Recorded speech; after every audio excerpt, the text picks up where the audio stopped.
जय श्री माता। सहयोग में श्री आदिशक्ति श्री निर्मला माता जी की फोटो के सामने बैठकर हम दीपक जलाते हैं, उनके सामने हाथ खोलकर बैठते हैं और उनसे हम अपनी सारी परेशानियों, सारी बीमारियों को के लिए माँ से प्रार्थना करते हैं और अपनी गलतियों के लिए माफ़ी भी मांगते हैं। सहयोग ने हमको बहुत कुछ दिया है। सहयोग हमें हर तरह से हमारी सहायता करता है, हमारी परेशानी दूर करता है और ये साइंस के ऊपर भी आधारित है, आध्यात्मिक भी है और साइंस के ऊपर भी आधारित है, वैज्ञानिक भी है और आयुर्वेदिक भी है। इसीलिए माँ ने हमको हर तरह से हमारी बीमारियों के बारे में, हमारी परेशानियों के बारे में माँ ने बताया है। जय श्री माता जी। सहयोग में मैं दाएं हृदय चक्र का जो है, मैंने कहा था आपको बताया था कि कल मैं आपको दाएं हृदय चक्र के बारे में बताऊंगी।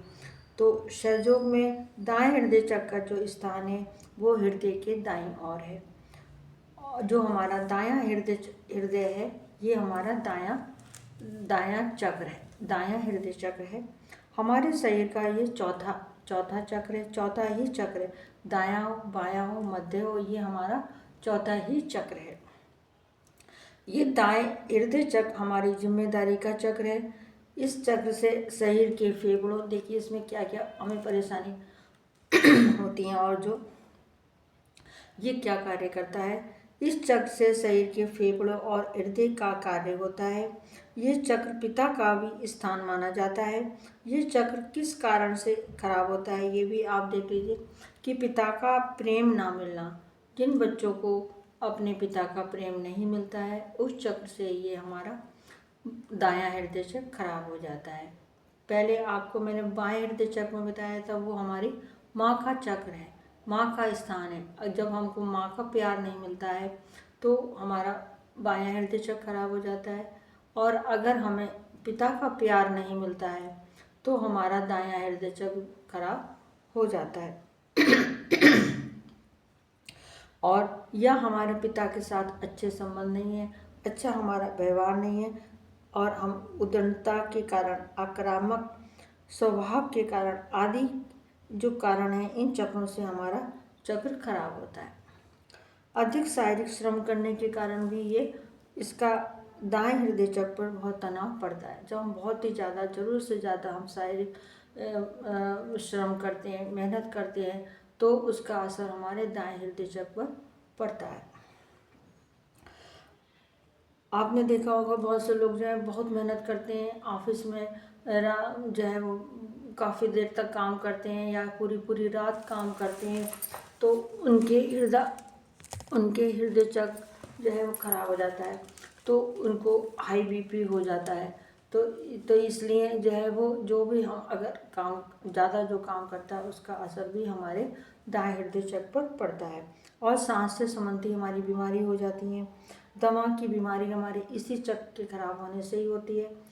इसी चक्र से मतलब है दाएं हृदय चक्र के खराब होने से होती है। श्री आदिशक्ति निर्मला माता जी की फोटो के सामने जब हम दीपक जलाकर ध्यान करते हैं और अपने चक्रों को शुद्ध करते हैं तो हमारा चक्र शुद्ध हो जाते हैं। इसी प्रकार हम अपने दाएं हृदय चक्र को भी माता जी के सामने दीपक को जलाकर ध्यान करेंगे और दाएं हृदय चक्र को शुद्ध करने के लिए माँ से प्रार्थना करेंगे और कहेंगे, हे श्री माता जी मेरे दाएं हृदय चक्र को शुद्ध कर दीजिए। फिर करेंगे अपने दाएं मूलाधार चक्र को शुद्ध करेंगे। जैसा मैंने आपको 17 तारीख के जो वीडियो में मैंने आपको मूलाधार चक्र को शुद्ध करने का तरीका बताया है, मैंने उसमें तीनों नाड़ियों के मूलाधार चक्र को शुद्ध करने का तरीका बताया है। दाएं, बाएं, दाएं और मध्य तीनों उनके मूलाधार जो है उनको शुद्ध करने का तरीका बताया है। क्योंकि हमारे शरीर के अंदर 3 नाड़ियां हैं और इन्हें 3 ही नाड़ियों पे हमारे ये 7 चक्र हैं। तो उसमें मैंने आपको कि हम कैसे मूलाधार चक्र शुद्ध करते हैं उस आप वीडियो को देखें तो आपको अच्छे से समझ में आ जाएगा। और अपना माँ से प्रार्थना करें, अपना दायां मूलाधार चक्र शुद्ध करें और दाएं मूलाधार चक्र को शुद्ध करने के लिए माँ से प्रार्थना करें कि माँ मेरे दाएं मूलाधार चक्र को शुद्ध कर दीजिए। उसके बाद आप अपने दाएं हृदय चक्र को शुद्ध करें और कहें कि उसके बाद अपने आपको शुद्ध कैसे करना है, ये तो मैंने बता दिया आपको। दाएं हृदय चक्र को शुद्ध करने का वो एक ही तरीका है, हर उसमें एक ही बात बताई जाती है। आप लोग सोचते होंगे कि ये एक ही चीज़ बता रहे हैं, लेकिन जो विधि है एक, उस विधि को तो हम उनको ख़त्म नहीं कर सकते या उसको बदल नहीं सकते। जिस प्रकार से जो है वो पूजा की जाती है, जिस प्रकार से शुद्धि की जाती है, जैसे माँ ने बताया है हमको वैसे ही बताना है। तो वो एक ही तरीका है कि बस माँ के सामने हम बैठें, ध्यान करें, माँ से प्रार्थना करें। और अगर हम अपना दायां हृदय चक्र या दाएं नाड़ी के चक्रों को शुद्ध कर रहे हैं तो सॉरी, तो हम अपना दायां हाथ माँ की फ़ोटो के सामने रखेंगे और बायां हाथ हम अपने उस चक्र पर रखेंगे जिस चक्र को हम शुद्ध कर रहे हैं। तो आज हम अपने दाएं हृदय चक्र को शुद्ध कर रहे हैं, तो हम दायां हाथ माँ की तरफ करेंगे और बायां हाथ अपने दाएं हृदय चक्र पर रखेंगे और माँ से प्रार्थना करेंगे कि माँ मेरे दाएं हृदय चक्र को शुद्ध कर दीजिए। हे माँ मेरे दाएं हृदय चक्र को शुद्ध कर दीजिए। मेरी जो भी जिम्मेदारी है, क्योंकि ये जिम्मेदारी का भी चक्र है, मेरी जो भी जिम्मेदारी है वो आप ही हैं, क्योंकि सब कुछ माँ ही करती हैं। मेरी जो भी जिम्मेदारी है वो आप ही हैं। और दाएं हृदय चक्र की जो भी बीमारी अगर आपको है तो उसके लिए भी आप माँ से प्रार्थना कर सकते हैं कि माँ मेरी इस बीमारी को ठीक कर दीजिए। फिर आप अपनी कुंडलिनी माँ को जागृत करने के लिए माँ से प्रार्थना करेंगे, क्योंकि मैंने आपको बताया कि बिना कुंडलिनी माँ के जागृत हुए हमारा कोई भी चक्र शुद्ध नहीं हो सकता है। तो इसलिए हमको अपनी कुंडलिनी माँ को जागृत करने के लिए माँ से वैसे ही प्रार्थना करनी है जैसे मैंने आपको बताया है। और माँ से कहें कि माँ मेरी कुंडलिनी माँ को जागृत कर दीजिए। हे माँ मेरी कुंडलिनी माँ को जागृत कर दीजिए। इसी प्रकार जब कुंडलिनी माँ जागृत होंगी तो वो हमारे जो है वो उठ के नीचे जो हमारे त्रिकोणाकार है, रीढ़ की हड्डी के नीचे जो त्रिकोणाकार में माँ 3 कुंडल में बैठे 3.5 कुंडल में बैठी हुई हैं, तो वो धीरे धीरे उठती हैं और हर चक्र को वो शुद्ध करती हुई हमारे हृदय चक्र पर आएंगी, हमारे हृदय चक्र को शुद्ध करेंगी। फिर वो और हमारे विशुद्धि चक्र को शुद्ध करेंगी, हमारे आज्ञा चक्र को शुद्ध करेंगी। फिर हमारे आज्ञा चक्र से पार होकर फिर हमारे सहस्त्रार में आती हैं। जब माँ हमारे सहस्त्रार में आ जाती हैं, आज्ञा चक्र को पार कर जाती हैं, तब हम निर्विचार हो जाते हैं, हमें चैतन्य लहरियाँ आती हैं और हमें हमारी जो परेशानी है, जो बीमारी है, वो सब दूर हो जाती है और हमें सुख का आनंद प्राप्ति होती है, हमें सुख शांति मिलती है, बड़ा अच्छा लगता है। तो इस प्रकार से हम अपने चक्र को शुद्ध करते हैं, माँ से प्रार्थना करते हैं कि माँ मेरी सारी जो भी मेरी बीमारी है, जो भी मेरी परेशानी है, उसको आप दूर कर दीजिए।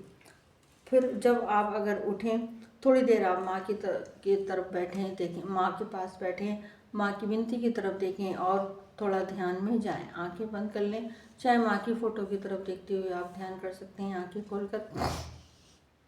तो आप जब आपको जितनी देर आपको अच्छा लगता है, जितना देर आपका मन करता है या जितना आपके पास समय है, उतनी देर आप बैठिए और फिर उसके बाद माँ को नमस्कार करके और अपनी गलतियों के लिए माफ़ी हमको रोज़ मांगनी है कि माँ हमने जो भी जाने अनजाने में गलतियाँ की हैं, आज उन सब गलतियों के लिए आप मुझको क्षमा कर दीजिए, मुझे अपनी शरण में ले लीजिए। अगर इतना कह देंगे तो माँ बहुत ही जल्दी पुकार सुन लेती है।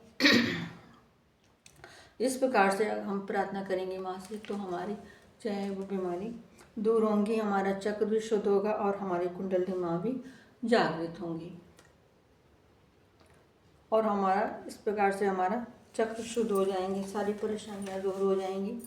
हम यही चाहते हैं कि सब लोग इस सहयोग को समझें और जो चक्र के बारे में मैं बता रही हूँ उन चक्र को समझें और कि उस चक्र के खराब होने से कौन सी परेशानी पैदा होती है, कौन सी बीमारी पैदा होती है और उसको हम कैसे शुद्ध करें जिसमें हमारा कोई ज़्यादा समय भी ना लगे और हमारा पैसा भी ना खर्च हो।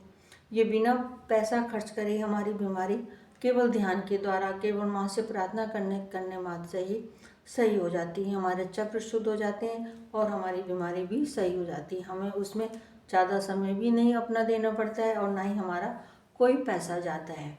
और मेरी सबसे यही प्रार्थना है कि आप सब लोग जहाँ पे आप लोग रह रहे हैं वहाँ पर आप लोग सेंटर पर जरूर जाएं। सेंटर पे जाएं तो वहाँ पर आपको और भी ज़्यादा फ़ायदा होगा। तो इसलिए सप्ताह में एक बार सेंटर पे जाया जाता है। तो वहाँ पर आप पता कर लें, सर्च कर लें और कि सहयोग ध्यान केंद्र कहाँ पर है, तो वहाँ पर आप सप्ताह में एक बार अवश्य जाएं। ये मेरी आपसे प्रार्थना है।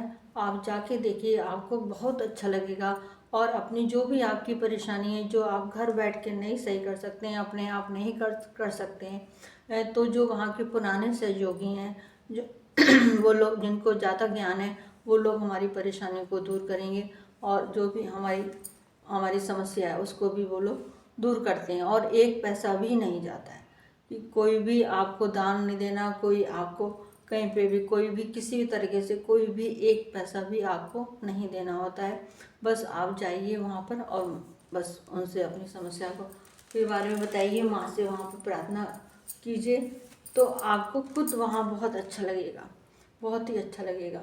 तो मेरी यही प्रार्थना है कि आप सब लोग जो भी मेरा बहन भाई वीडियो देख रहे हैं वो लोग सेंटर पर जरूर जाएं। जिन लोगों ने मेरा वीडियो आज पहली बार देखा है वो लोग कृपया इसको सब्सक्राइब कीजिए, लाइक कीजिए और शेयर भी कीजिए।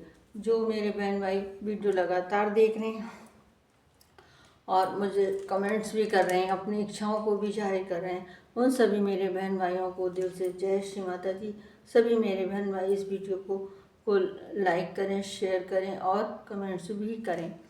कमेंट्स करना आपका पूरा अधिकार है। आपको कुछ समझ में नहीं आता है तो पूछ सकते हैं, या कुछ और हमको कुछ अगर आप बताना चाहते हैं तो उसके बारे में भी आप बता सकते हैं, क्योंकि हमसे भी गलती हो सकती है, हम भी इंसान हैं। कोई ऐसी बात नहीं है, कहने में या बोलने में कुछ गलत हो सकता है या हम कुछ गलत कर रहे हों, तो उसके बारे में जिनको अगर जानकारी है तो वो लोग कमेंट्स द्वारा उसको बता सकते हैं। जय श्री माता जी, जय श्री माता, जय श्री माता।